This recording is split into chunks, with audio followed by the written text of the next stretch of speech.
Hi everyone, it's Bob from INSYDIUM. This is Top Tip Tuesday, and on today's video we're going to be looking at setting up a basic granular scene. So this is going to be using Nexus, so we're using the power of our GPU. It's going to be a fluid solve but in granular mode, so this is great for snow scene, sand, sugar and salt, that kind of thing. So let's get cracking. We'll jump into Cinema 4D and start the clock. Here we are in our scene then, and we have two pieces of collision geometry, a plane and a cube, and they have an XP collider tag here in the object manager, so they'll interact with particles. And then we have our INSYDIUM wolf geo, and we want to make kind of a nice snow sculpture out of this that's going to fall apart. So let's go to the emitters tab of our system, create an emitter. In the emitter we're going to go to the object tab. In the emitter shape we'll change it from rectangle to object. We'll drag in our INSYDIUM wolf to the object link field, and then let's go to the emission tab. Let's take off subframe emit.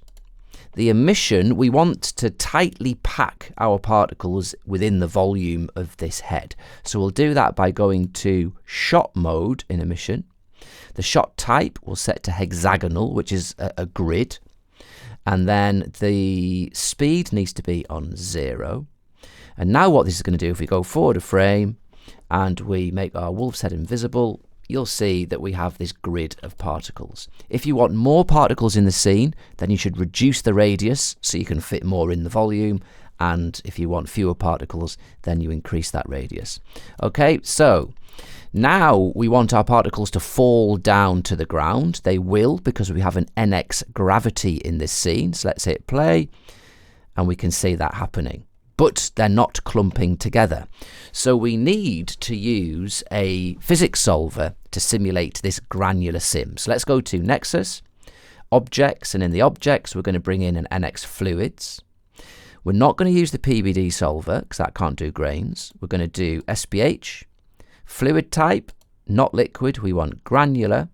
And now if we hit play, you're going to see that we're getting kind of a bit of a kind of dry sand look. Now let's just sort out this particle display. Let's go to the emitter, display tab, and we'll change it from single color to gradient parameter. We're going to map this default gradient not to the particle age, but to the granular values. And then we can just put that on auto. So now if we hit play, you're going to see there we're getting our granular sim. Let's go back to our nxFluids. So in our nxFluids, if we come down to the bottom, here we have our granular settings, and we don't have much friction, which is why they're all managing to kind of spread apart. So let's increase that up to 100, hit play. And now we're starting to get a few clumps, but not many. Why are we not able to hold this together? So even if we put this stability up, which I'll explain in a minute, we're still not going to get big clumps of particles. We're getting a little bit more clumpy, but it's not working. Well, the reason we're not getting the clumps of particles is because we need greater accuracy in the velocity solve, and we do that by dividing each frame up more. At the moment, the substeps are only 3. We're going to put this up to, say, 15.